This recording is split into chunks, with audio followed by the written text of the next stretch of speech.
Hello and welcome to lecture number 5 of the Magna Carta Prelims 2024.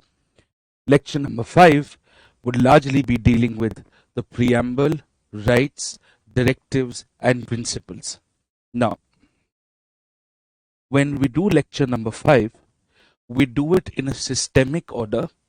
It is genuinely asked a fair bit, but the way these topics have been asked in the prelims exam, that has undergone a significant change. We'll stick to the basics. We'll first do a comparative review covering the basics of the preamble, rights, directive, principles and duties. Then we will cover classifications. Now, classification questions are not asked in the last 5 years, but there is a trick to do them right. And just in case, because they've been asked in the last 10 years, we have to keep our basics covered. We will then do the preamble in the relevant amount of detail. We will follow up the preamble with a right by right overview of fundamental rights, and related to fundamental rights, are there any sectors that need to be covered?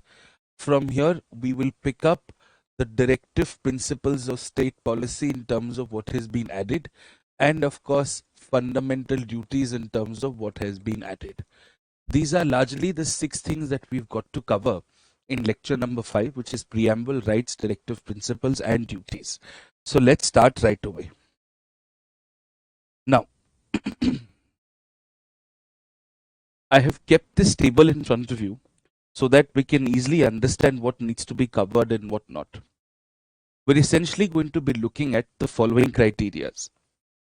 What is the contextual inspiration historically for these? What is the primary purpose that they serve?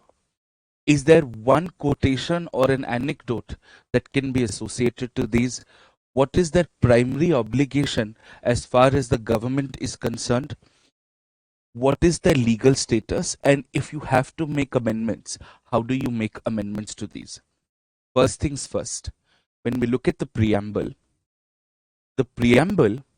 is originally inspired from the objectives resolution which Jawaharlal Nehru had made at the very beginning of the sessions of the Constituent Assembly.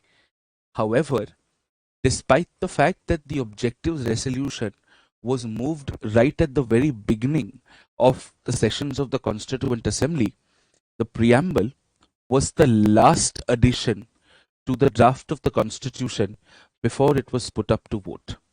So therefore, the significance is it is the objectives resolution which was moved by Nehru. Now, we have taken inspiration from the objectives resolution, but we haven't cut, copy, pasted the entire objectives resolution.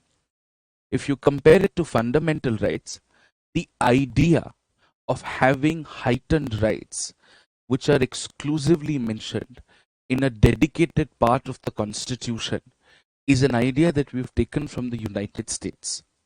However, specific fundamental rights, specific ideas of a specific nature would have been taken from different parts of the world. For example, when we look at the term procedure established by law, we've discussed this term in an earlier lecture. That has been taken by the Japanese from the Japanese Constitution. But the larger idea has been taken from the US Constitution.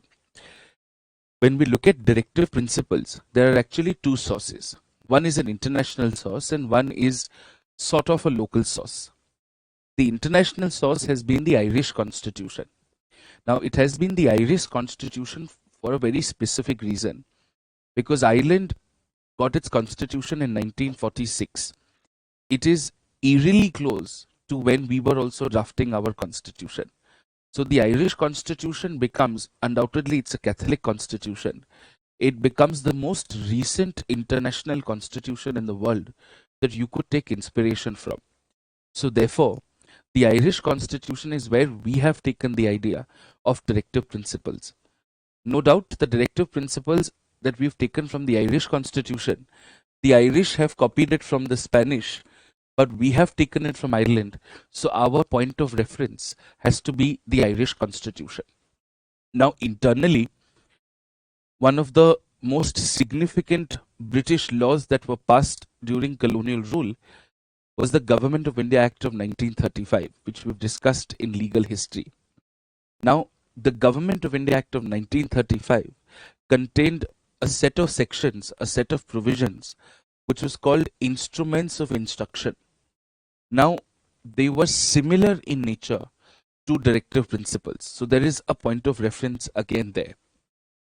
The fundamental duties, as you would recall very well, were added to the 42nd Constitutional Amendment 1976 to the Constitution of India. The preamble, rights and directive principles have been original parts of the Constitution, but Part 4A, as we know it to be, did not exist at the commencement of the Constitution, which is 26 January 1950.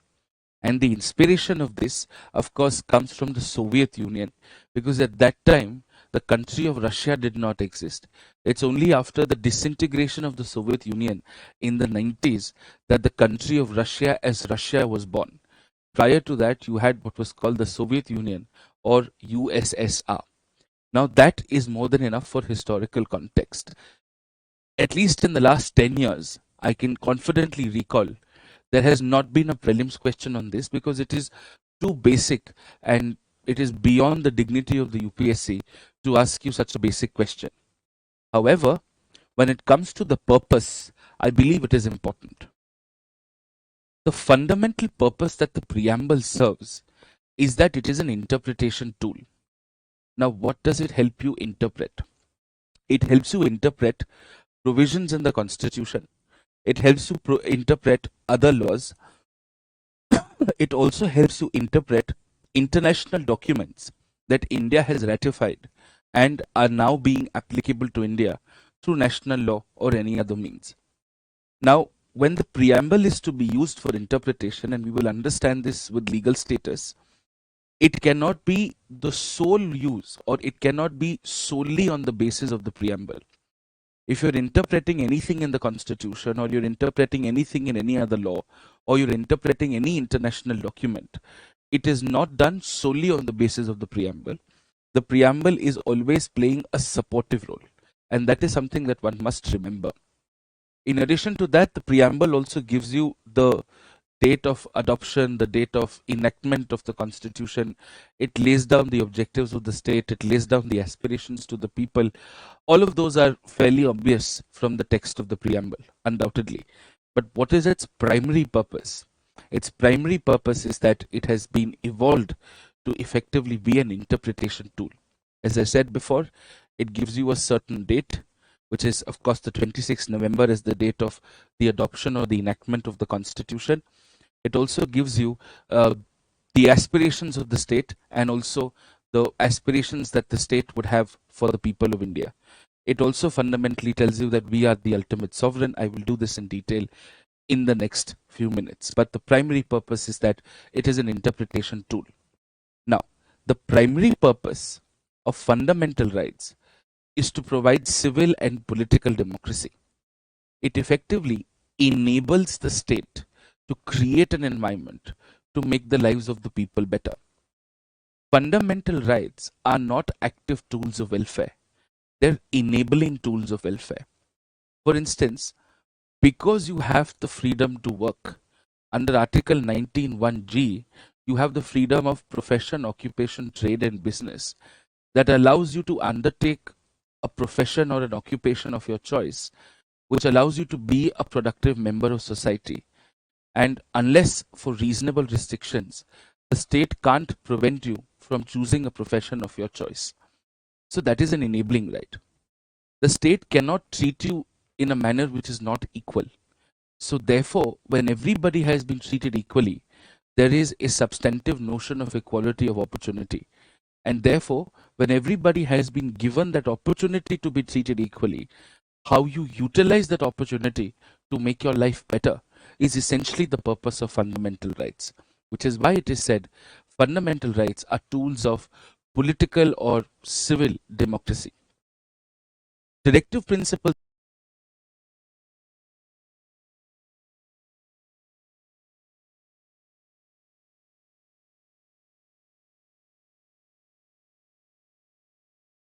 on the other hand, are tools of social, or you could say economic democracy. Now, why would we say this? We would say that directive principles are tools of social or economic democracy for a simple reason. And that reason is it is actively pushing the states, it's not compelling the states in any manner. It is pushing the states to undertake certain policy measures. It could be through legislation, it could be through executive action, it could be through any means to ensure that certain basic policy ideas see the light of day. So when the government promotes cottage industries, people are able to set up cottage industries, to work in cottage industries, and therefore cottage industries get the necessary government push to become active contributors of society and economy at large. This is one of the ways to understand how directive principles are effectively tools of what are called socio-economic democratic values. So that's the larger purpose that they serve. Fundamental duties, on the other hand, serve a purpose of harmony. If you are calling upon the citizens of your country to act in a certain manner, to have a value system of a certain order, to have a moral compass of a certain nature, it is effectively leading to a, a system of harmony, and that harmony that serves in preserving the integrity of the country, the sovereignty of the country, peace and companionship amongst society. Now, I understand that these are utopian ideas in the sense that these sound very extrapolatory in nature, but that's largely the purpose. So, the purpose of doing this is, if you get a question like this in the prelims exam, you have to look at the closest words in the options to the four words that I have given you, and whichever is the closest word is perhaps the right answer. Now, anecdote. Anecdote are popular quotes that are generally said about these. Now, the fact that the preamble, as you already know, has a very, very limited legal status. It in fact has no independent legal status of its own, as you will understand in some time. So the preamble itself becomes a poetic, and it becomes an inspirational, and it becomes a hearty start to the Constitution.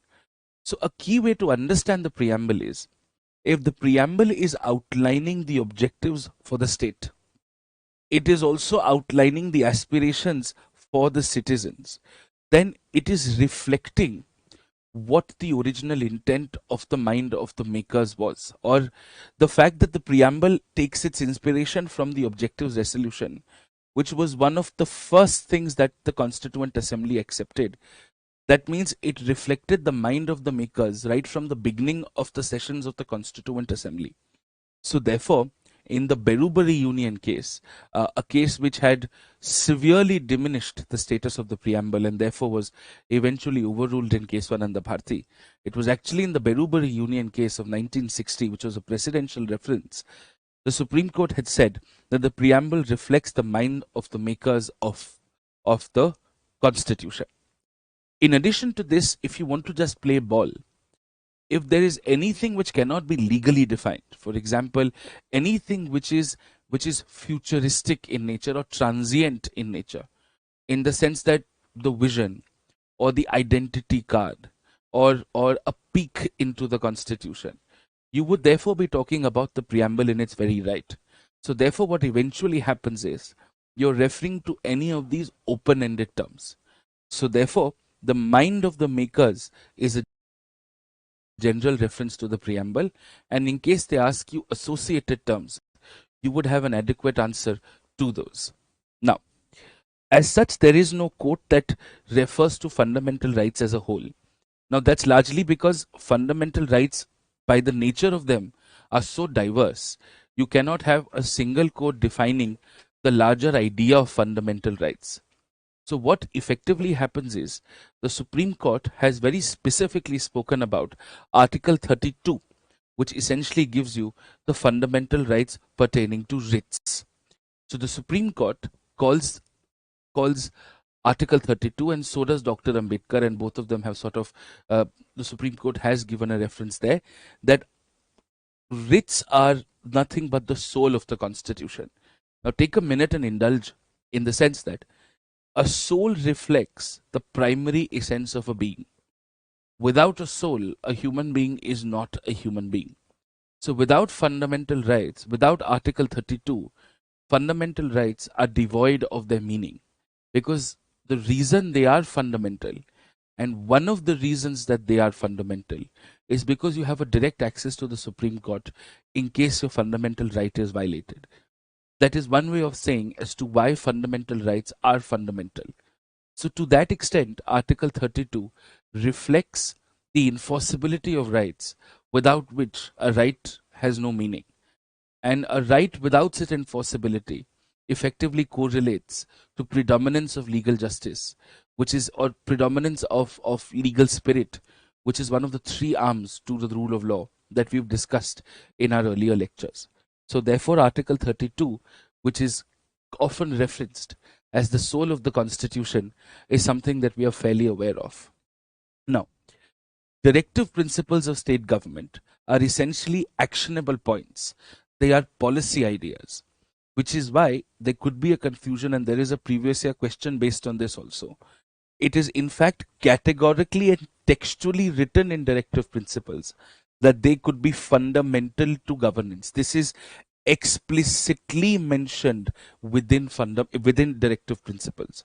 So directive principles are fundamental to governance is written in directive principles. So even if there is an iota of doubt that it could be argued otherwise, that should effectively be removed, because there's one thing that we know. If the question is according to the Constitution, that means it has to be explicitly mentioned in the Constitution. And if something is explicitly mentioned in the Constitution, that is the closest right answer that there can be. In fact, this is a very common tactic that I'm observing in the prelims questions, that these seemingly vague questions that the UPSC asks. For example, last year there was a question that a writ of mandamus cannot be issued against a government-owned company. Now, in reality, of course, it can. But if you read Article 12, it simply mentions certain open phrases. It does not mention government company at all. And therefore, a government company is not state by the constitutional definition of state. It could be state by subsequent Supreme Court interpretations of it. So the UPSC has been very categorical in identifying whether you've read the text of the Constitution or not. So therefore, by that analogy and logic, one can very safely say that directive principles are in fact fundamental to governance. The logical answer to this is, if directive principles are action points, they're effectively instructing the government that if you can, when you can, and whether you can, if you could implement a bunch of these things, the country would definitely become a better one to live in. That effectively is governance, and governance in its simplest form is actions of the government. So therefore, yes, fundamental to governance sounds like a fair idea. However, there is no remarkable court as such as far as fundamental duties are concerned. So one can move forward. Now let's look at the obligations. See, the Constitution is a document which effectively regulates the government. So the obligations that we have to be concerned about are obligations on the state. Now, because the preamble has no independent legal status, and we are just going to come to that point, it will have no obligation whatsoever. There is no reason or compulsion. For example, even if you want to seek interpretation of a term, you are not forced to look at the preamble. If you want to look at the preamble, fair and good, most happy to do so. But even if you don't, there's absolutely nothing wrong with it, and nobody's going to stop you, and nobody's going to question you as to why haven't you looked at the preamble. So that's that. Now, fundamental rights are effectively built in such a way that they prevent the state from doing things. So they're negative obligations on the state. Now hear me out, because some of you would have this in your minds, that there are some positive fundamental rights. So first things first, there is no such thing called a positive or a negative fundamental right. These are oversimplifications done in common textbooks that we read. However, for example, even if you are, let's say, talking about reservation, if you have closely read Article 15.5 or 15.6 or 15.4 or even 16.4, 4A, 4B, 16.6, you'd understand rather carefully, very, very simply, that the wordings of the article is nothing shall prevent the state from doing this. So the wording itself tells you that there is a negative obligation, which means we are not going to stop the state if the state wants to do this. But what is it that you're actively doing? You're not stopping the state. So there is still a negative obligation. Apart from the various obvious negative obligations, like, for example, the state cannot deny you equality before law or equal protection of law. The state cannot take your life or personal liberty away except if there is a procedure established by law. So these are obviously negatively set up terms. For example, even if you look at the latter fundamental rights, say 30 or something like that, you'll see that it largely says the state will not discriminate while granting funds to a minority institution on the basis of the fact that they're a minority institution. So the structure of fundamental rights is largely negative. Even if through being negative, you're wanting the government to do something positive, but you're effectively you're stopping the state from doing anything wrong. And that's largely the purpose of fundamental rights. So always remember this. While it is negative, it is essentially to uphold the positive notions of an individual's liberty. And that's been a previous year question, so you could bear that in mind. Now, the obligations that fundamental rights have on this, the obligations that directive principles have on the people, on the government, is a positive one. Even if the directive principle is asking the state to stop something, it is asking the state to actively do something to stop something.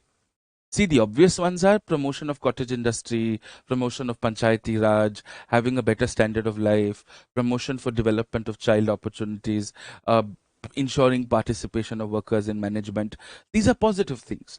But even if directive principles are telling you that, you've got to stop liquor or you've got to stop cow slaughter, what you're effectively doing is you're telling the state to make a law or make a policy or make an executive decision that makes these things to happen. So therefore, what ends up happening is what you're effectively looking at is a simple way of trying to tell the state that this is what you can do. So even when, for example, in a directive principle which says you have to ban cow slaughter, the state has to make an affirmative law or an additional law trying to ban cow slaughter. That's also the case with prohibition on liquor. So directive principles are essentially what are called positive obligations on the state, and that is something that we have to always categorically bear in mind.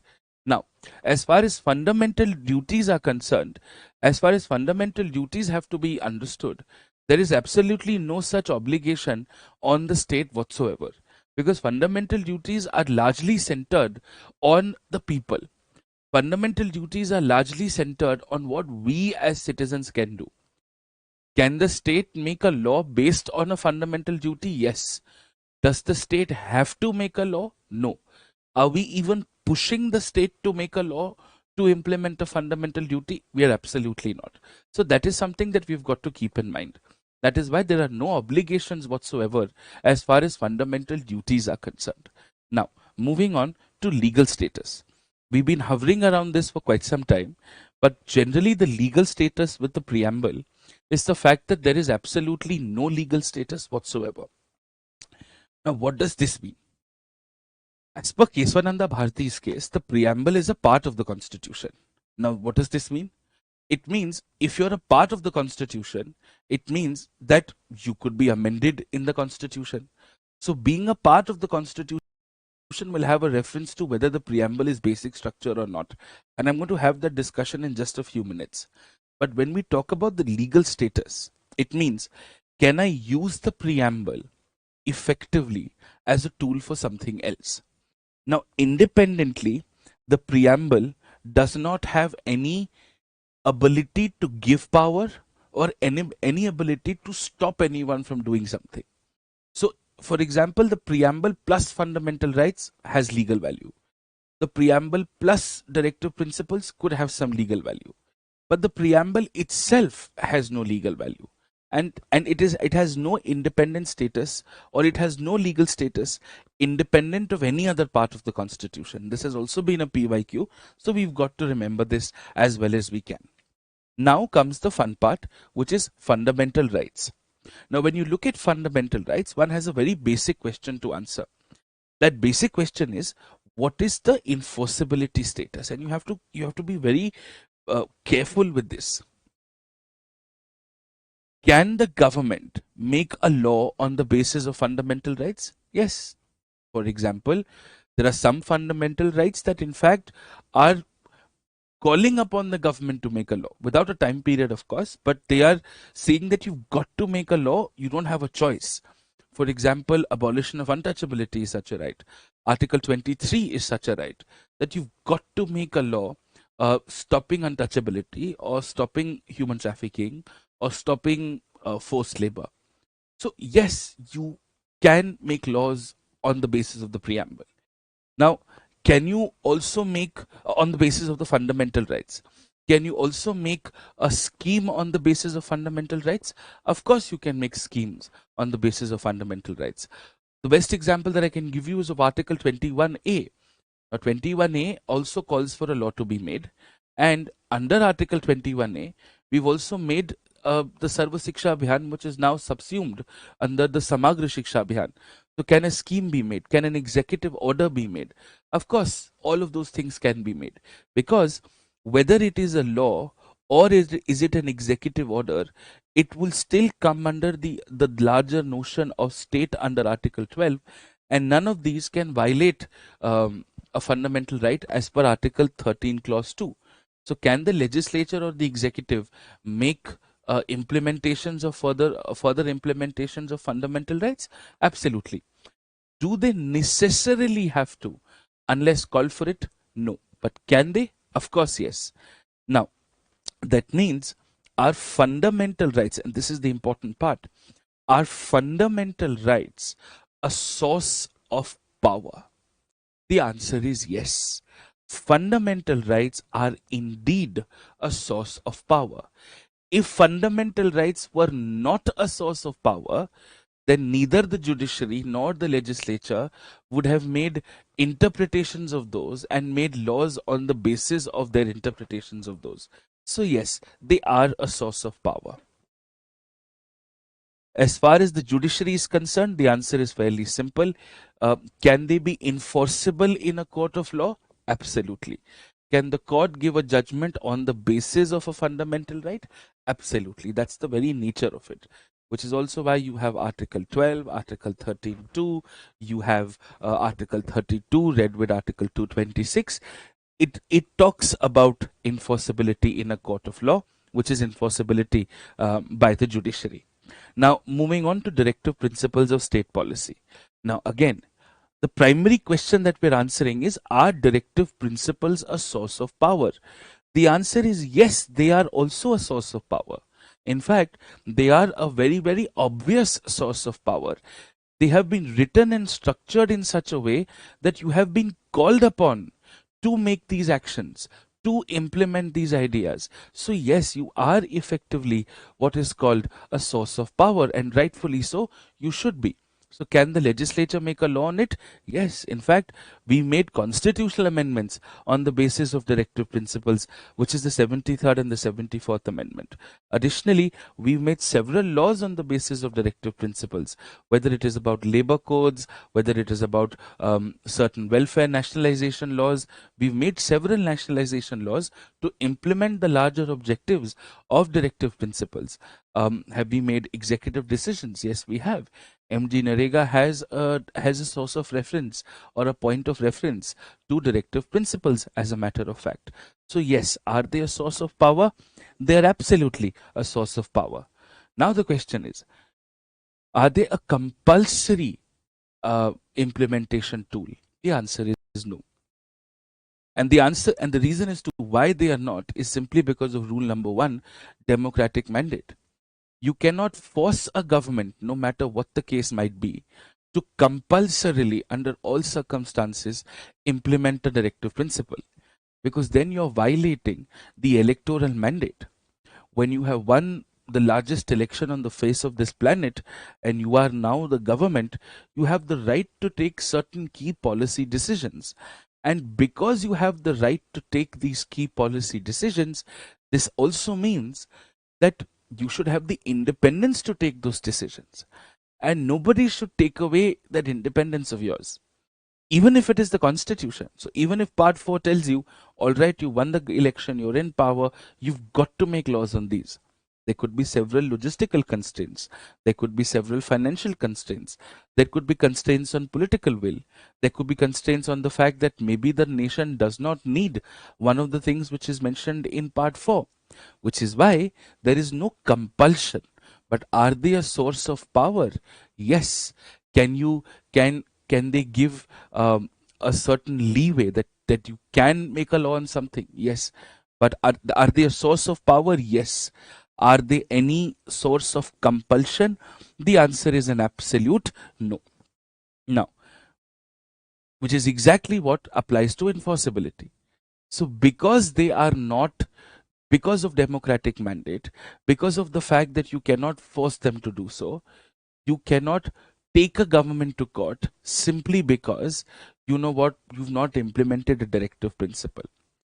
If you've implemented the directive principle through a law and that law is violating a fundamental right, be my guest, take them to court. But my idea is, if the government has not implemented a directive principle, you cannot take them to court. Neither can the court give a direction to the government and say that you've got to implement this directive principle. You've got no choice. This is for two reasons. One, democratic mandate, and rule number 3, separation of powers. Now, fundamental duties. Fairly similar to directive principles, are fundamental duties a source of power? Yes. Can you make a law legalizing a duty? Yes, you can. In fact, the very first odd fundamental duty is that you've got to respect the national anthem, so on and so forth. And we've made a law that says Prevention of Insults to the National Honours Act of 1971, if I remember the year correctly. But my point is, you can make a law and take an inspiration again from fundamental duties. Are they a source of power? Yes. Are they compulsorily to be implemented? No. Which means if the government is not making a law on a fundamental duty, you can't take the government to court. If the citizen is not implementing a fundamental duty, you cannot take the citizen to court. But if you've made a law, for example, you've made a law called the Prevention of Insults to National Honours Act, and somebody is violating this law, can you take them to court? Yes. Can you challenge the constitutionality of this law if there is enough reason to? Absolutely yes.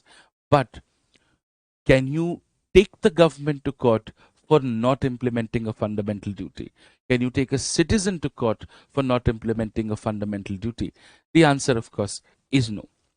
Now, as far as amendments are concerned, all of these three are not explicitly mentioned under Article 368. And under none of the articles which are contained across these four is it written that they are an exception to Article 368.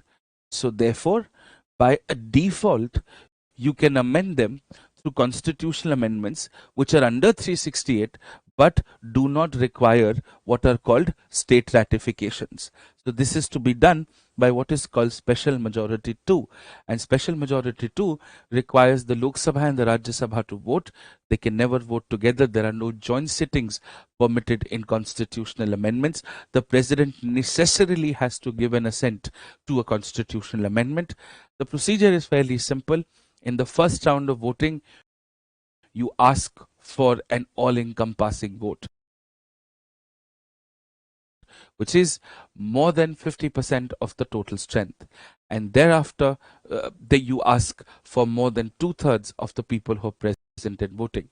As I've discussed earlier, This special majority 2 actually requires 2 rounds of voting. It's the same person will vote twice in special majority 2. Anyway, so the idea is a very simple one. This is how these 4 parts, which are correlated to each other, are effectively run in the context of the country. Now that we've understood comparisons, let's quickly look at our classifications. See, our story in classifications effectively begins on a certain criteria. Now we figured out that we have to first look at classifications of rights. Now there are 3 kinds of rights. Part 3, fundamental rights. Anything in the constitution but outside part 3, constitutional rights. And any right in any other law which is not the constitution is a statutory right or a legal right. Now, as per UPSC language, a statutory right and a legal right are effectively the same thing. Now, why is this important? Because there is no dedicated enforcement procedure, which is why you've kept them the same. In UPSC's terminology, a statutory right and a legal right effectively means the same thing. Now, let's understand the process as well as we can. So, a fundamental right can be amended through special majority 2. A constitutional right can also be amended through a special majority 2, which means in terms of amendments, a fundamental right and a constitutional right are effectively the same. Now, why is this the case? This is the case because they are effectively serving the purpose of constitutionalism, which is restricting the powers of the state. Any higher amendment would be an amendment which would require special majority 3, and this has to be explicitly mentioned under 368. And as we recall correctly, each of these will have a federal component, as the case might be. Now, fundamental rights don't have a federal component. They are not changing the powers of the center or the states in any manner. In fact, they are aloof from the division of powers, because those division of powers are an outcome of what is called ordinary legislative powers, which is why we use special majority 2 and not special majority 3. Now, if these rights are violated, what is it that happens? If your fundamental right is violated, you could directly go to the Supreme Court or the High Court. If your constitutional right is violated, it is not specifically mentioned anywhere as to what will you do. Now, the example of a constitutional right is the right to vote, and this is also cross-referenced to a PYQ.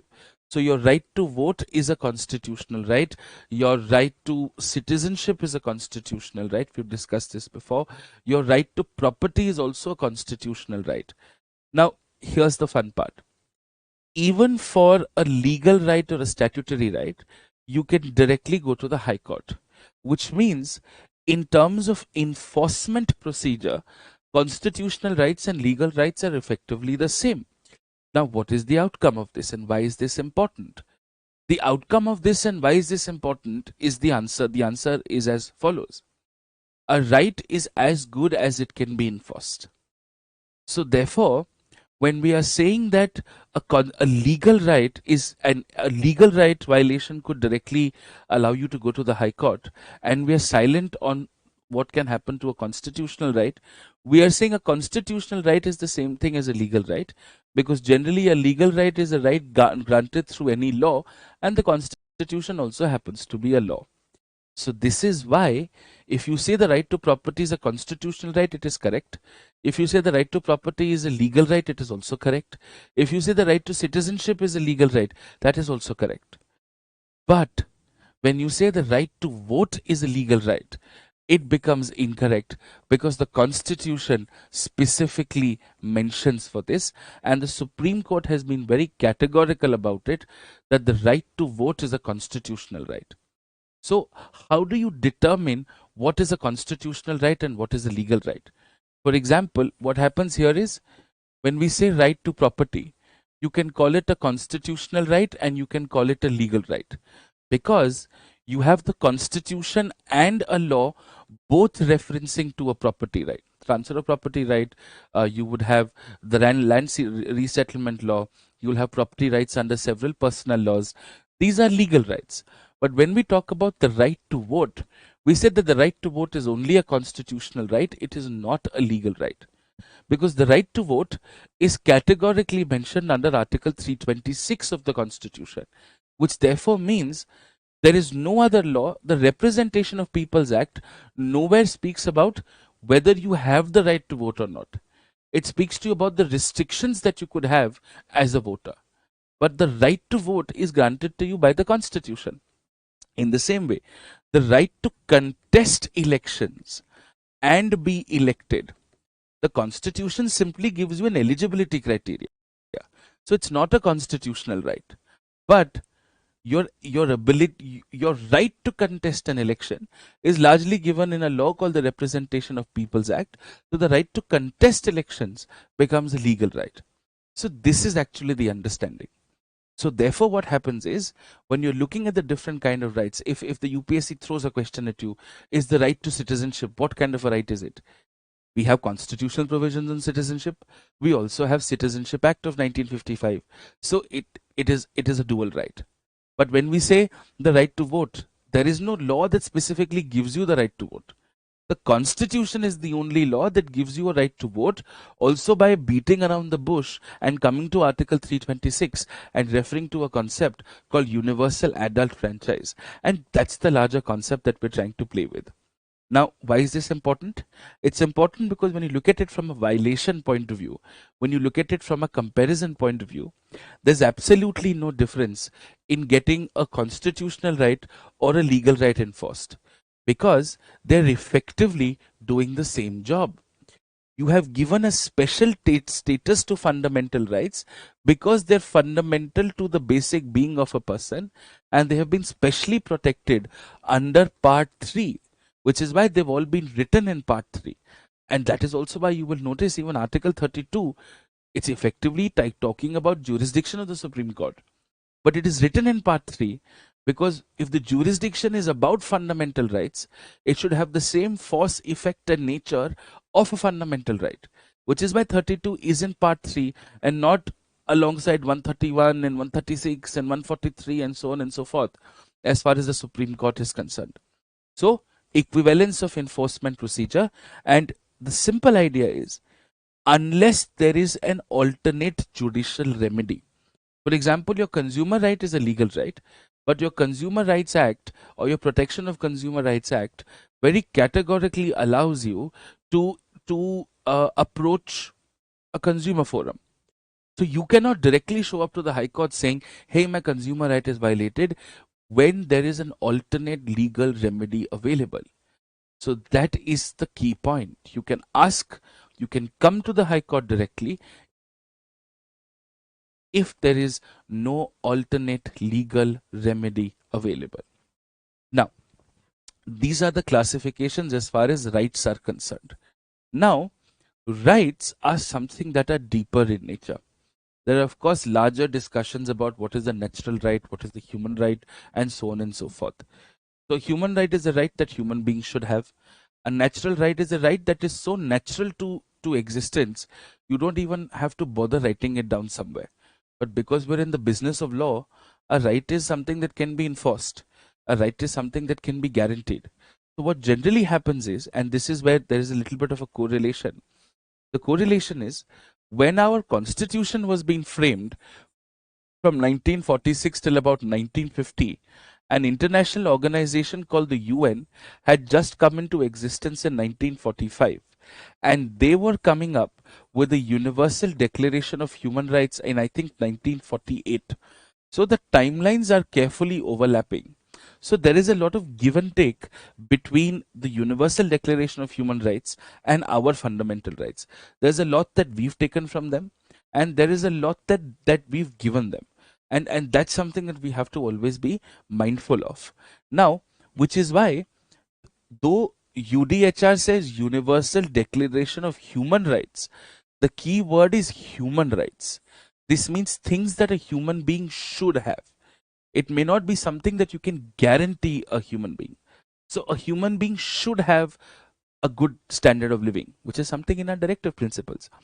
A human being should have what is called liberty of thought. It may not necessarily be in our fundamental rights, it is in our preamble. A human being should respect fellow human beings. It does not have to be a right, it is in our duties. So which is why it's also a previous PYQ. Universal Declaration of Human Rights correlate to all four things: the preamble, the rights, directive principles, and fundamental duties. Now, if this becomes an international human rights document start to begin with, what generally happens here as an outcome is that you would have several human rights instruments that have been evolved in the world. Now, what are these human rights instruments that we are referring to? For example, you'll have something called the Convention on Racial Discrimination. Now, this is something that India has ratified, and in fact, our fundamental rights very categorically prohibit discrimination on race. We have the International Covenant on Civil and Political Rights. We have ratified the parent document. We have not ratified the optional protocol, which calls for the world to abolish death penalty, but the parent document we have obviously ratified. There's also something called the International Covenant on Economic, Social and Cultural Rights. That's also a document that we have ratified. Apart from this, the Convention for Elimination of All Forms of Discrimination Against Women, that is also something that we've ratified. We are interestingly just a signatory to the Convention Against Torture. We've ratified the Convention on Rights of Child. We've ratified the Convention on Disabilities. Now, what does this mean? And as I'm sure you know already, if you've ratified an international document, that you have voluntarily taken the obligation to implement that international document. You could implement it by making a law, you could implement it by setting up a court, a tribunal, and a scheme, whatever it takes. In fact, in our legislative relations, if the parliament has to make a law to give effect to an international document that the country has ratified, then you can bypass your union list, state list, concurrent list divisions, which effectively means that, for example, we have, let's say tomorrow, if we ratify the Convention Against Torture, it could largely be consumed under law and order. Law and order is in the state list. If the parliament has to make a national law preventing torture, it could do so. Even if it is in the state list, you don't even need permission from the Rajya Sabha, because you're ratified and you are implementing an international treaty.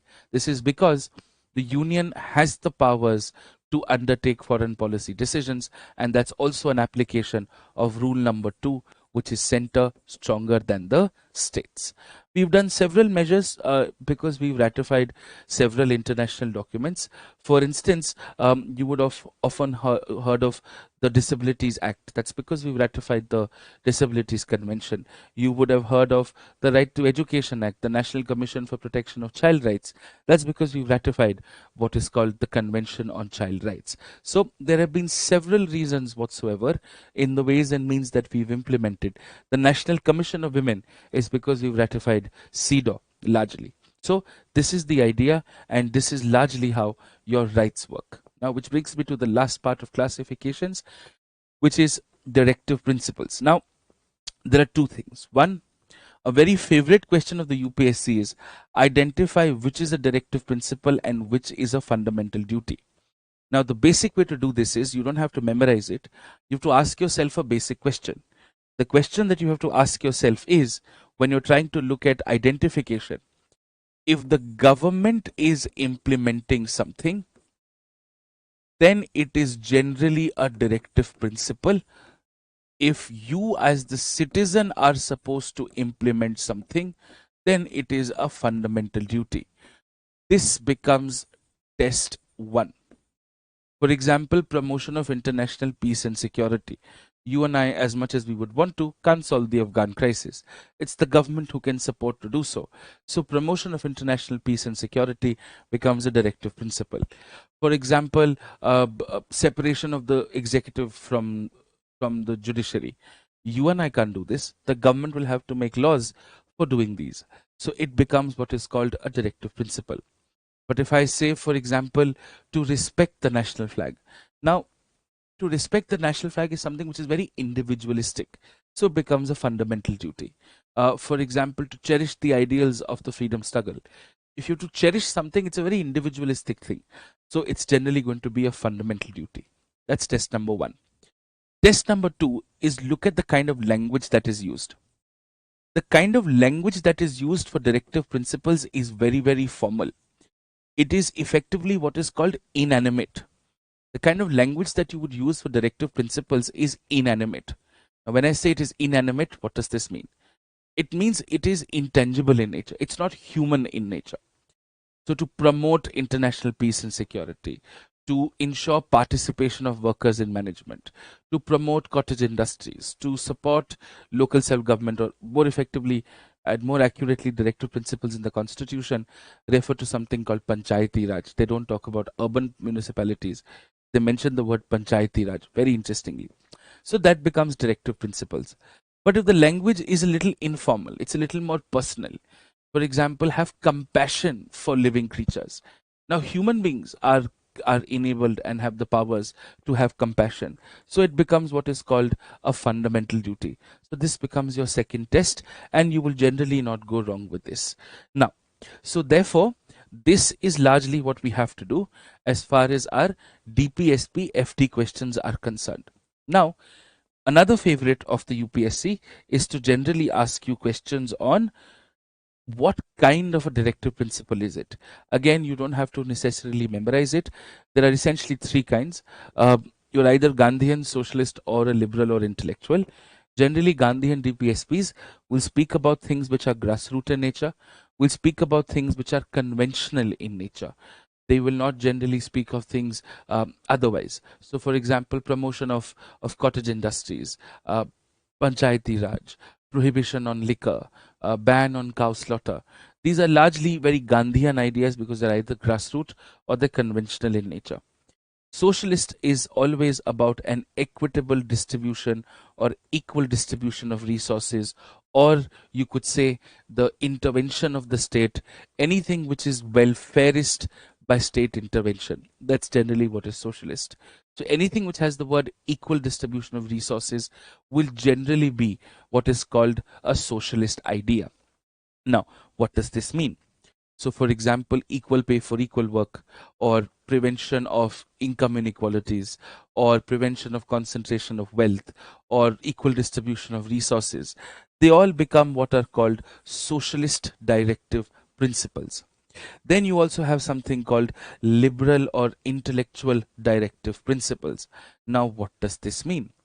Anything which is not Gandhian or socialist is liberal. For example, uniform civil code. It doesn't fit into the state equally distributing something. It does not mean something which is a grassroots or a conventional idea. So it becomes a liberal or an intellectual principle. So that's how you can easily bifurcate directive principles.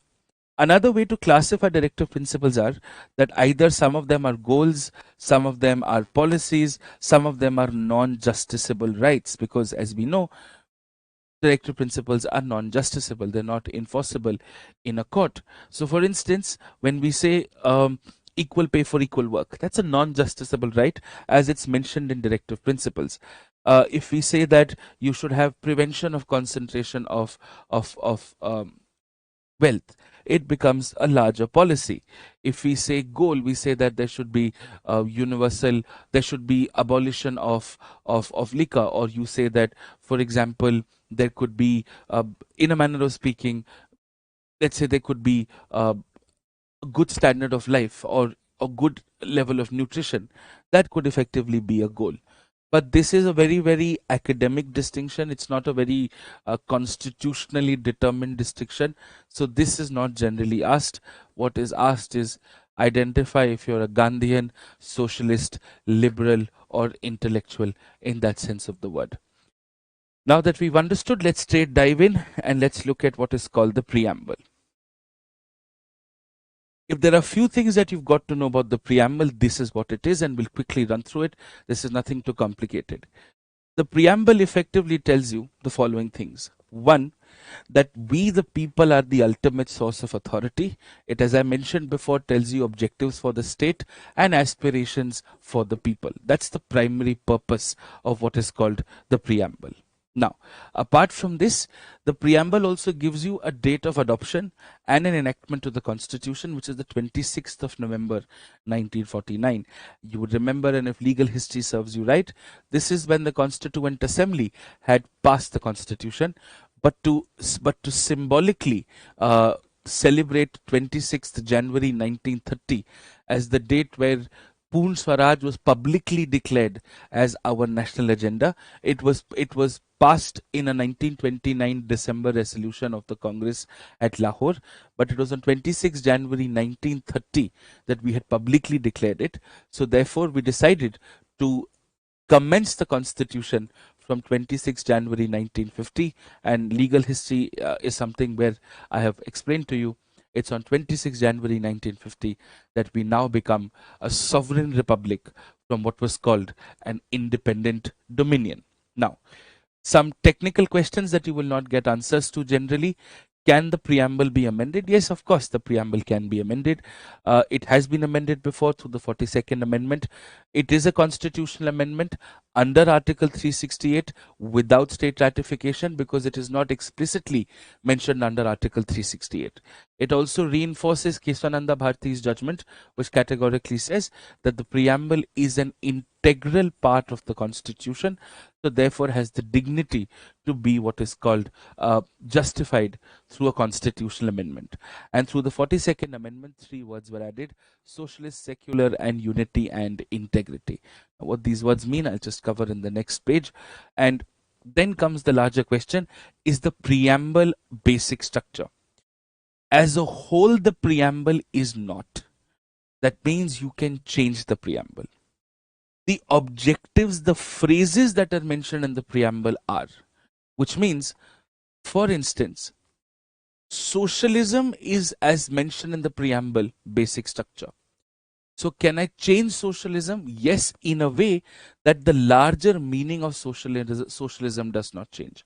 So preamble as a whole is not basic structure, but the phrases mentioned in the preamble could be construed as basic structure. And as I've discussed before, since the preamble is not an independent source of authority, it is therefore neither a source of power nor a source of limitation whatsoever. Now, let's quickly look at the key ingredients as far as the preamble is concerned. Now, as far as the preamble is concerned, you've got two sets of ingredients. One are objectives of the state, and one is aspirations for the people.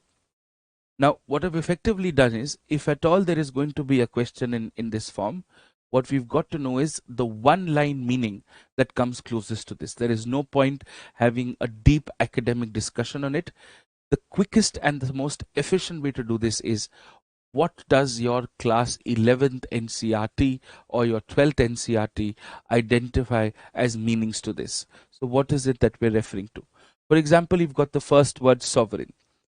Any option in the prelims exam which comes closest to the word non-interference. It could be non-interference externally, it could be non-interference internally. Sovereign effectively means independence of decision making. So any option that comes closest to non-intervention or independence of decision making is the correct answer. Socialist. Now, of course, there could be an hour and a half and maybe or even a 10-hour long lecture on socialism. But when we're writing an answer, when we're choosing an answer in the prelims exam, socialism effectively means intervention of the state for welfare. So anything that comes closest to state intervention for welfare is the correct answer.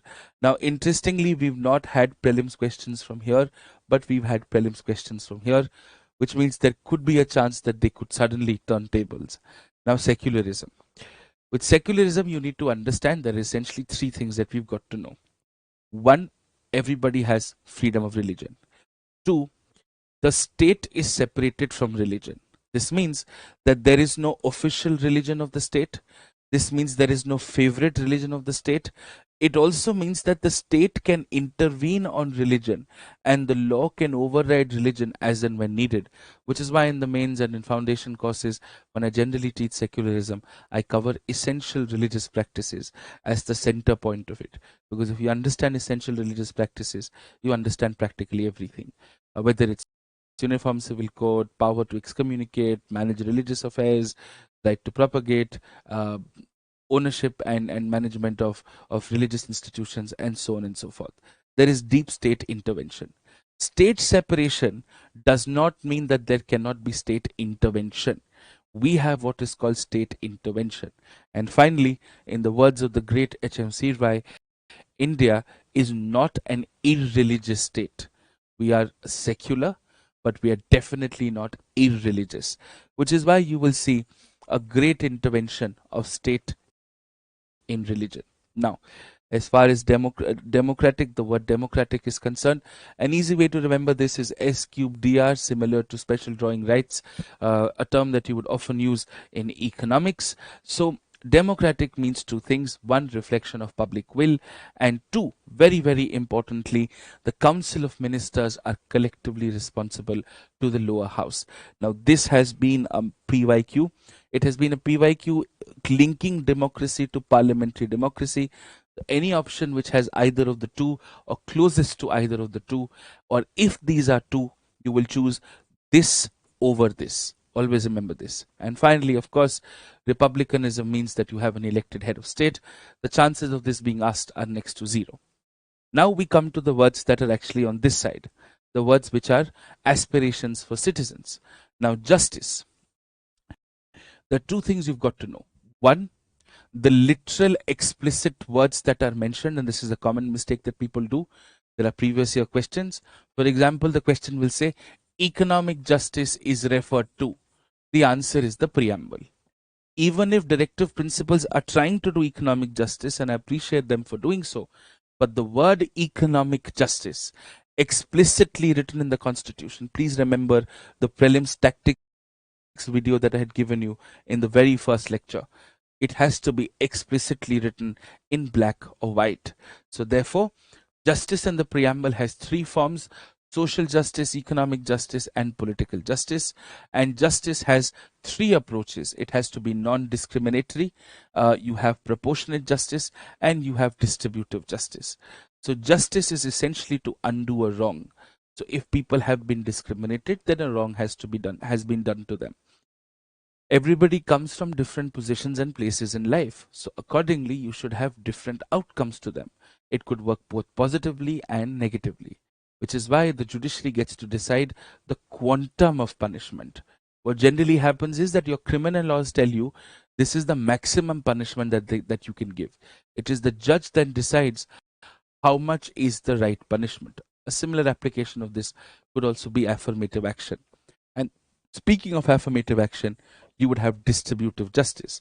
If people have been societally disadvantaged, if people have been civilizationally disadvantaged, then the government, of course, has the right to take the necessary actions needed to effectively make things right. So each of these, for example, social justice will have a non-discrimination angle, a proportionate angle, and a distributive angle. Economic justice would also have the three.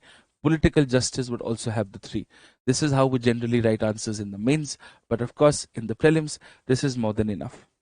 Now, as far as liberty is concerned, you're looking at liberty of thought, expression, faith, belief, and worship. Now, you've got to remember these, and liberty means two things. One, maximum development of oneself and no external restraints or interference. Liberty is nothing but personal sovereignty. That's exactly what liberty means. Of course, you have to play the devil's advocate when you solve questions. These have been asked in previous years, in the last 10 years. In fact, 3-4 years, this has been consistently asked year after year in different forms. For example, they'll ask you, if there is liberty, there is less laws. That's not necessarily true, because less laws could lead to more chaos. And why are you assuming that laws are necessarily anti-liberty? So you have to play the devil's advocate. Then you've got the words equality. Now, what happens with equality is that Of course, the preamble mentions equality of status and equality of opportunity. However, more importantly, the notions of equality, equal protection of law, and equality before law are categorically mentioned under Article 14, which I think we should do in a lot more detail. But what you should know is equality of status and equality of opportunity. As far as fraternity is concerned, fraternity means ensuring dignity. That's the key word that you're looking at, because in the preamble it mentions ensuring dignity, and the closest word to fraternity is brotherhood or commonality. And as far as unity and integrity is concerned, the closest meaning of this is national interest. If you know this much, you should be able to answer any question that the exam throws at you as far as the preamble is concerned. Now, once we've understood this, we now move to the next part, which is fundamental rights directly, right? So let's start in a minute. When we begin fundamental rights, we start with the first two articles, which is Article 12 and Article 13. Now, Article 12 and Article 13 are of special significance because without them, there is not adequate context to fundamental rights. So let's start with Article 12. The UPSC has been a little shady with Article 12 when it has applied Article 12 to a mandamus under 32 and asked a fairly questionable question. But nonetheless, let's begin. Article 12 gives you the meaning of the word state. The first thing that we've got to know is state for part 3 and part 4 is the same thing as state under Article 12. So Article 12 not only defines state for part 3, which is fundamental rights, it is also defining state for part 4, which is directive principles of state policy. That is something we've got to be adequately very, very careful about. Now, very clearly, Article 12 talks about 4 things. It says the state includes the parliament and the union executive, the state legislatures and the state executive, all local and other authorities within the territory of India, all local and other authorities under the control of the executive union. And as you can adequately see, there are two basic problems. First, what is meant by local? What is meant by authorities, and what is meant by the control of the union. So as a result of this, there is a series of Supreme Court judgments leading up to R.D. Shetty, leading up to Ajay Hasya, and so on and so forth, where the Supreme Court has given derivations on all of this. In fact, the Supreme Court has also derived a test on to identify what is an instrumentality of the state. There is a correlated doctrine also called the doctrine of state action, which we have in a limited manner imported from the US. But I'm going to make myself very, very clear. It is to be decided by the Supreme Court on a case-by-case basis. Even if they have to apply the test of instrumentality or the conditions laid by the Supreme Court in several Supreme Court cases, it is still decided on a case-by-case basis as to a specific entity being a state or not, whether it is, and we've seen previous Supreme Court cases on ONGC, on LIC, and so on and so forth. What we are particularly concerned about, as far as the prelims exam is concerned, is what is in the Constitution. These are the four elements which are in the Constitution, and we must keep that in mind. Now, a very important derivation is that the judicial function of the higher judiciary is not state. Now, why is it not state? And what does this mean? It means if you've gone to the High Court, the High Court has given an order and that order is against you. Now, can you go on appeal to the Supreme Court challenging the High Court order? Yes. But can you challenge the High Court order on the ground that the order itself is violating a right and therefore you've gone to the court under 32? No. You can go to the higher court under appellate jurisdiction, challenging the order of a lower court, but not on the case of using a writ. Now, why is this the case?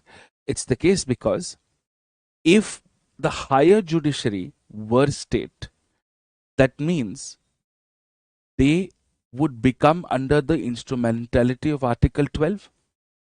That means no law can violate fundamental rights, and fundamental rights are available against the state, which means if higher judiciary and the judicial function of the higher judiciary was state, then the state would be compelled to give a pro fundamental rights order, and that would effectively violate independence of judiciary and judicial review, both of which are basic structures. So understand this even more simply. If the judgments of the Supreme Court and the High Court were state, then those judgments would necessarily have to be pro part 3, because fundamental rights are available against the state and no law can violate a fundamental right. So therefore, if what you are doing is not state, then fundamental rights are not applicable to you. This is why the judicial functions of higher judiciary are not state. Again, this is a judicial interpretation, not a constitutional interpretation. The chances of this being asked in the prelims is extremely low. So the non-judicial functions of the higher judiciary, are they state? Yes. Everything about lower judiciary is state? Yes. Which means a district court and below is state, whether it's a judicial function or a non-judicial function. But for higher judiciary, only the non-judicial functions are state. This is also why writs cannot be issued against higher courts, but writs can be issued against lower courts. In fact, we've got two writs, prohibition and certiorari, which can only and only be issued to lower courts. This is the larger example of it, the correlation of it. Now, this is what we know about Article 12. Article 13. Article 13 clearly says no law can violate Part 3. Now, the meaning of the word law would require some constitutional explanation. Now, Article 13 has embedded in itself the doctrine of eclipse that we've already discussed. So, 13.1 says pre-constitutional laws cannot be invalidated, their effect cannot be invalidated from the time that they were in effect, which is pre-constitution, which is pre-1950. However, post-constitutional laws can be invalid from the very start. So Article 13 Clause 2 becomes the more contemporarily relevant article. And Article 13 itself, under 13.4, very categorically says constitutional amendments are not law, or constitutional amendments under 368 are not law. The reason why constitutional amendments under 368 are not law, and the reason why higher judicial functions of the higher judiciary is not state are effectively the same. Because if constitutional amendments under 368 are law, and no law can violate a fundamental right, so constitutional amendment cannot change a fundamental right. What if you want to evolve a fundamental right? It would effectively make the constitution an obsolete, fossilized sort of a frozen document. And that is something that we are not principally okay with. That is not something that was the vision of the makers of the constitution. You would always want the constitution to be a forever evolving document, to always change with changing times. In the same way, you cannot have the judiciary, higher judicial function, not state, because the intersection is very clear. When we talk about fundamental rights, we say they're available against the state and no law can violate a fundamental right. So, if the judgments of the higher judiciary are state, if the judgments of the judiciary or the judicial functions of the higher judiciary is state, that means fundamental rights are applicable on the judicial functions of the higher judiciary, which is the judgment, and you will never be able to give an independent opinion whether X is violating a fundamental right or not. In the same way, if constitutional amendments are law under Article 13.2, then you can never change the fundamental rights, and that would effectively stop the very evolution process, and it would undermine the powers of the parliament to amend the constitution under Article 368. Which then brings me to a very interesting question. Are Supreme Court or High Court judgments considered law for the purposes of 13 Clause 2? by an expansion of interest in this, by an expansion of concept in this. No, they are not. Because if that was the case, then no Supreme Court, High Court judgment could ever give you an answer as to whether X is violating a fundamental right or not. Now, this is again again a judicial or a legal derivation. It's not written in the Constitution anywhere.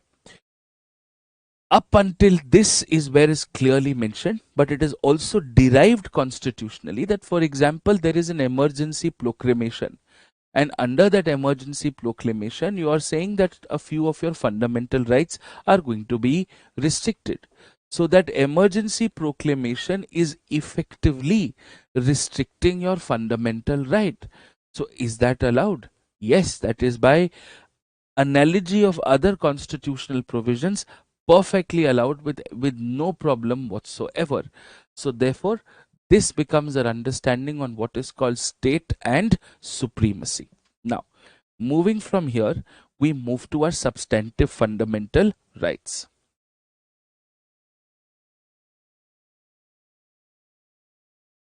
Equality. A large chunk of equality is something that we've covered in rule of law because that's where the concept lies. Now, there are a few things you've got to know with equality. Number one, equality is available against the state as per Article 12. It's available for all citizens and foreigners. You do not need any additional law. It is self-executory by nature. And equality gives you two specific notions of equality: equality before law and equal protection of law. Equality before law simply means everybody, no matter who they are to be treated equally before the law. There is no special treatment whatsoever given to anybody, no matter who they are, what their status is, before the ordinary law of the land, before the courts of this country. And that's effectively what is meant by equality before law. Now, equality before law would therefore effectively be a UK concept, because you want everybody to be equal before the law, and before the law means any other law, and UK has had an unwritten constitution, so they've had an original understanding of that from there. But because no law is absolute, there will always be terms and conditions. So there are in fact several restrictions or several special cases to equality before law. For example, under Article 361, you have immunities given to the president and the governor. They have absolute immunities for actions in their official capacity, whether it is civil or criminal in nature. In their personal capacity, they cannot be charged with anything criminal till the time they hold office. In a civil capacity, in a personal civil capacity, they've got to be given a 2 months notice. So you're treating the president and the governor differently. In the same way you would have diplomatic immunities, you would have special protections that are given to the armed forces. You would have 361A, where if you're true reporting what is called parliamentary proceedings, then you cannot be treated as everybody else who's doing a similar publication of proceedings job, because what you're doing, and even if whatever the content of the true parliamentary proceedings are, it could be objectionable, but the law cannot apply because you're simply the messenger and we don't shoot the messenger. So there are several such exemptions. What is equality before law doing? It is creating a special set of people who would be exempted from equality before law. Now, equal protection of law means everybody is not born the same, everybody doesn't come from the same advantages. It simply means that if it is a 100-meter race, a person who has had a disability and a person who's had great formal training and is wearing proper athletic shoes, they can't have the same start line, which is effectively what is called equal protection of law. So equal protection of law is the birthplace of affirmative action, and one of the forms of affirmative action is reservation. So it is effectively Article 14 that gives you the constitutional permission to reserve, and 15 and 16 effectively show you how that can be done. Now, therefore, equal protection of law largely deals with something called classification, but for a positive reason. Equality before law would be still allowing classification, but for a negative reason. So there is a positive and a negative connotation. and therefore it means treating like people alike. It does not mean that everybody who is different is similarly different. So you cannot treat people who are not like each other as the same group. So a physically disabled person cannot be treated in the same way as a person who has been socially disabled and therefore comes from a lower caste. So that's the larger understanding. But what is more important is whether it is equality before law or equal protection of law, it is allowing you to classify people. One is allowing you to classify negatively, the other is allowing you to classify positively. So the Supreme Court comes up with something called the doctrine of reasonable classification, which means that it is perfectly all right to have groups of people serving a certain purpose. Makes absolute sense. But if you are going to classify, you should be able to answer two questions.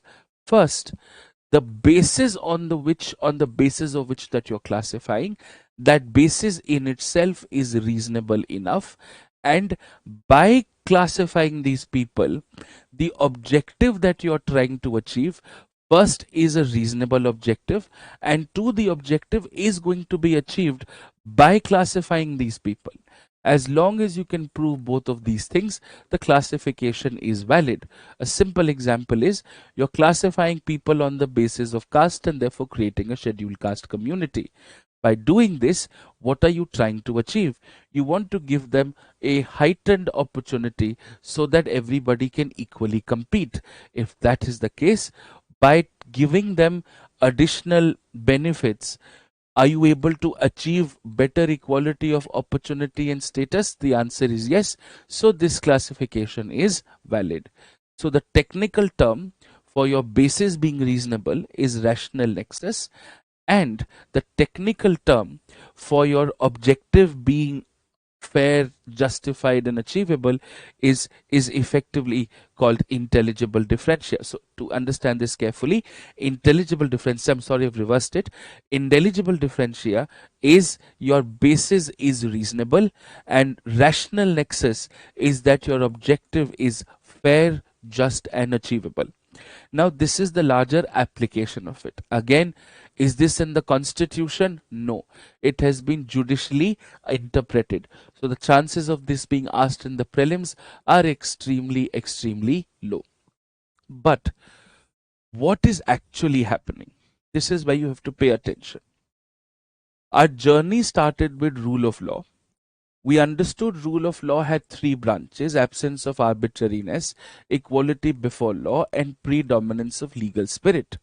We understood that equality before law also means equal protection of law, which means you have now the ability to classify.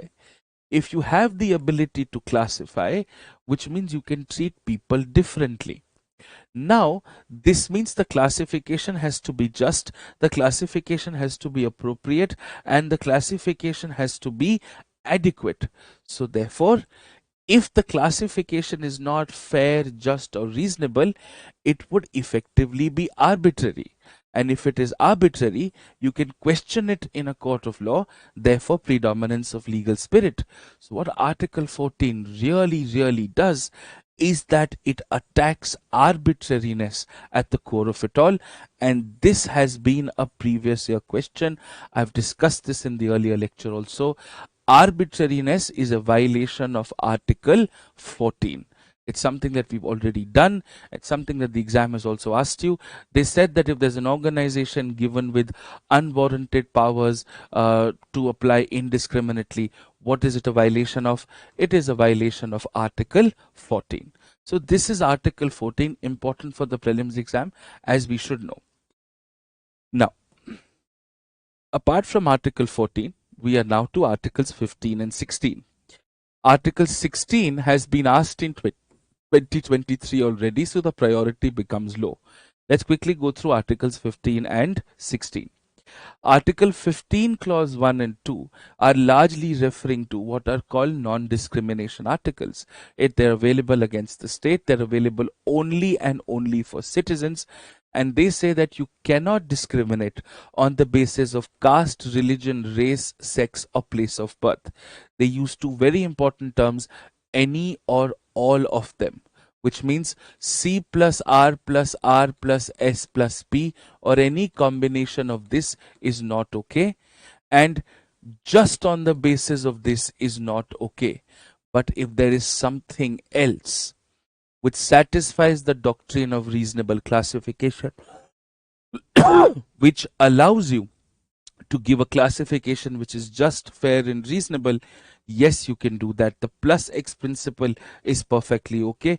What is not okay is anything which is C, R, R, S and P. Do we understand this fairly and carefully?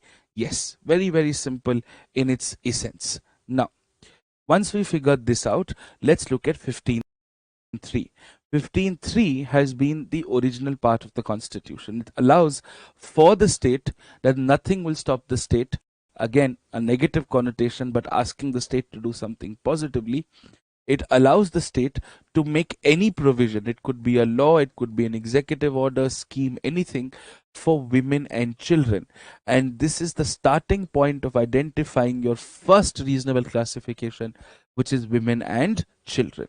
Now, after the Supreme Court had effectively struck down a reservation policy of Tamil Nadu in the Champakam Dorai Rajan case.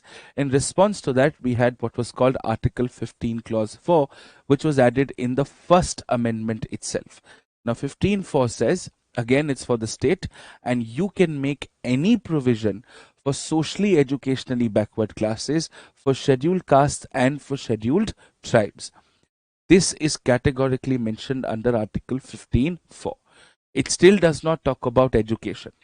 Your education policy for reservation is in 15.5 and 15.6. 15.5 was added through the 93rd Amendment 2005 and 15.6 was added through the 103rd Constitutional Amendment of 2019, which is the EWS Amendment. So what is basically our reservation policy? We have to just know our reservation policy for education in one line. It is obviously for the state. It's obviously only for citizens. If you're giving reservation in education for socially educationally backward classes, scheduled castes and scheduled tribes has to be by law. Today's scheduled socially educationally backward classes are called OBCs. That's the post-Mandal era. And if you're giving educational reservation for EWS, you can do it through any means, whether it's a law or an executive order, as categorically mentioned.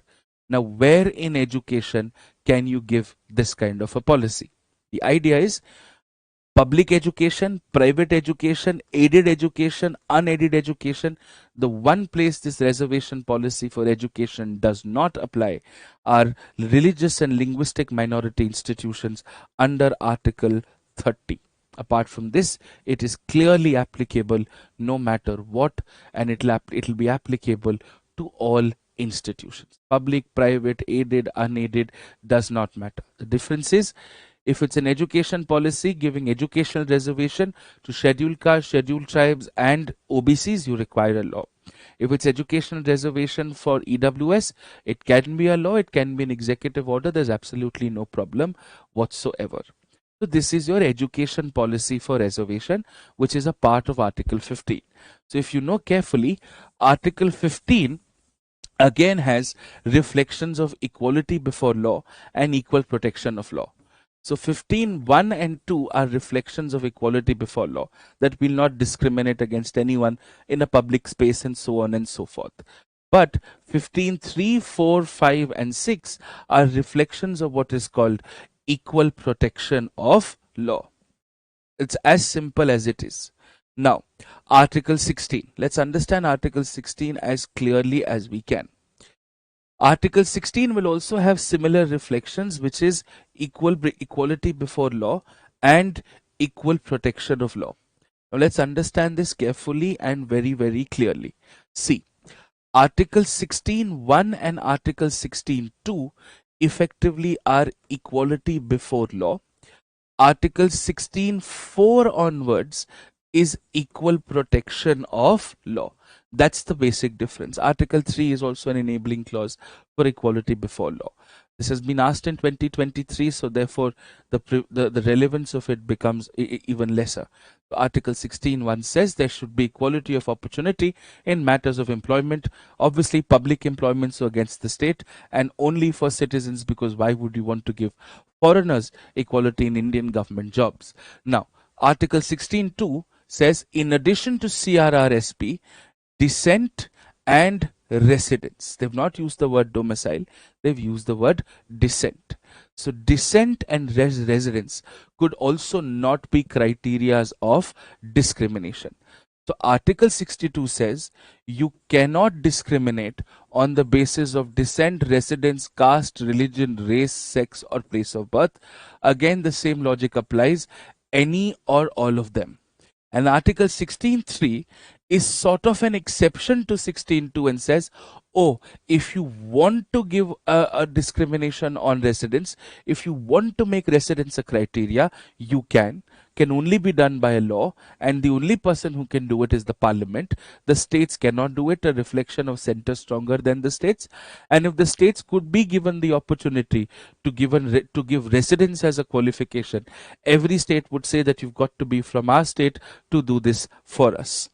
Now, Article 16(4), because it's the original text of the Constitution, it mentions the word backward classes. So 16(4) says the state can make any provision. It could be a law, it could be a scheme, it could be anything for the upliftment, for the representation of backward classes who in the opinion of the state are underrepresented in the state. Now, the opinion of the state is obviously very, very subjective. Now, 16(4)(a) and 16(4)(b) have been in responses to Supreme Court judgments. 16(6) is the EWS setup. So whether it's Indira Sawhney or Jarnail Singh, you'll see some form of reflections on that count. So basically what you need to do is 16(4)(a) was added by the 77th Amendment of 1995, 16(4)(b) was added by the 81st Amendment of 2000, and 16(6) was added by the 103rd Amendment of 2019. Now, what is it that they say? They say that the state can make any provision. Now, here, any provision is for everyone, which means even for SCs, STs, and let us say OBCs, you can make any provision through law or a scheme or an executive order, and even for EWS, for employment based reservation. Here you had to make a law. Here for educational reservation for SC, ST, OBC, you've got to make a law. For employment reservation in SC, ST, OBC, you can make a law or you can give a direct order. And once you give reservation in employment, you are also legally allowed to give reservation not only at the recruitment stage but also at the promotion stage. You give reservation, and somebody gets promoted because they are reserved, they become senior to the rest of the batch, they continue to retain their seniority, which is effectively what is mentioned as consequential seniority. But consequential seniority is effectively only and only for scheduled castes and scheduled tribes. It's not for OBCs, it's not for EWS. So consequential seniority would therefore only be eligible, would only be granted to scheduled castes and scheduled tribes. Now, similarly, if there are any leftover seats from the previous recruitment year, and those seats could be added to the next year even if it breaches the 50% rule, which was the Indira Sawhney case. So that's another policy that has been integrated as a response to the Indira Sawhney judgment. So again, the carry forward rule will only be applicable to scheduled castes and scheduled tribes. Now, while you are giving reservation in employment, you are bound to consider Article 335, and this was in the prelims last year. that any reservation in employment should bear into mind that the reservation should not hamper the efficiency of administration in the country. As long as that is the case, there is absolutely no reason why you should not or why you cannot give any form of educational reservation. Article 16(5), by the nature of it, is not particularly relevant. It speaks that if there is a religious denomination and there is a head of that religious denomination, and there is a law that says that the head of the religious denomination should necessarily come from the same religion, then there's absolutely no problem. Effectively, you're giving a special condition on religion based reservation. So, for example, Shwetambar Jains are a religious denomination. So, the head of the Shwetambar Jain community is necessarily to be a Jain. If there is a law that provides for it, that law is perfectly valid. There's nothing wrong with it, and you are allowed to keep that law. That's effectively what is effectively meant by Article 16. So, across reservation, what you also need to know is we have a horizontal and a vertical policy, which simply means that in the horizontal and vertical policy on reservation, for example, you have scheduled castes, scheduled tribe, OBCs, and EWS. Now, if there is another layer of reservation, let's say PWD, so it's PWD SC, PWD ST, PWD OBC, PWD EWS, and of course, unreserved would also have PWD. So there are going to be two kinds of scheduled caste seats: scheduled caste non-PWD and scheduled caste PWD. That is more than enough as far as this exam is concerned. In the mains, we generally do a full timeline, but this much of context to reservation policy, to my mind, is more than enough for the prelims exam. One does not have to necessarily get into it. Now, from here, we move to Articles 17 and 18, which have been asked in the exam in a certain manner. Now, Article 17 was asked from a very conceptual point of view. What was asked was, is untouchability an issue of equality or exploitation? And most people got confused and they thought it's exploitation. Untouchability is effectively treating a class of people as not even dignified to be in the caste system, which itself is a faulty idea, and therefore treating them as lesser beings. It does not necessarily mean exploiting them, which is why when you're treating a certain set of people as lesser people as everybody else, you're not necessarily exploiting them. It could be one of the things that you could do to them, but it's not necessarily a very natural outcome. When we're referring to Article 17, we are effectively referring to some basic provisions. First, Article 17 is non-self-executory in nature, which means you will require to make a law which allows you to effectively give effect to the fact that you are prohibiting untouchability. The Constitution prohibiting untouchability will not effectively make a lot of difference. The Constitution calls for the criminalization of untouchability by a law.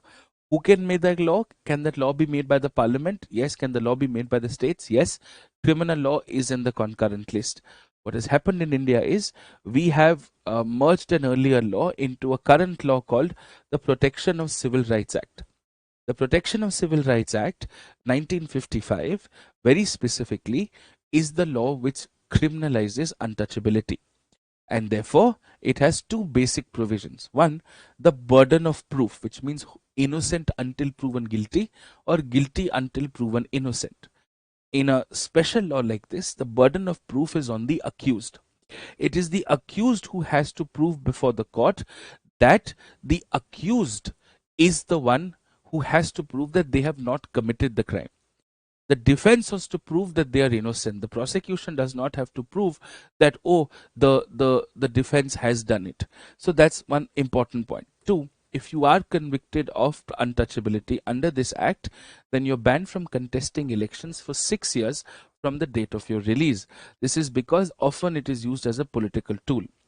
In addition to this, you also have a law which is specifically for scheduled castes and scheduled tribes, the Protection Against Atrocities of Scheduled Caste Scheduled Tribes Act, under which there is a specific section that if you are practicing untouchability specifically against scheduled castes, because scheduled castes are very closely often unfortunately merged with the concept of untouchability. If that is the case, then you have some special criminalizing provisions for it. That's all that you really need to do as far as Article 17 is concerned. Article 18, on the other hand, very clearly was also asked in the exam before. It was uniquely asked after the pandemic because several people had returned their awards after the pandemic. Now, Article 18 refers to three basic things. Article 14 says, first, military and academic titles can be given by the state. So whether it is Field Marshal, Lieutenant Colonel, ranks, etc., academic titles such as a PhD can be given by the state. No other title of any nature can be given by the state.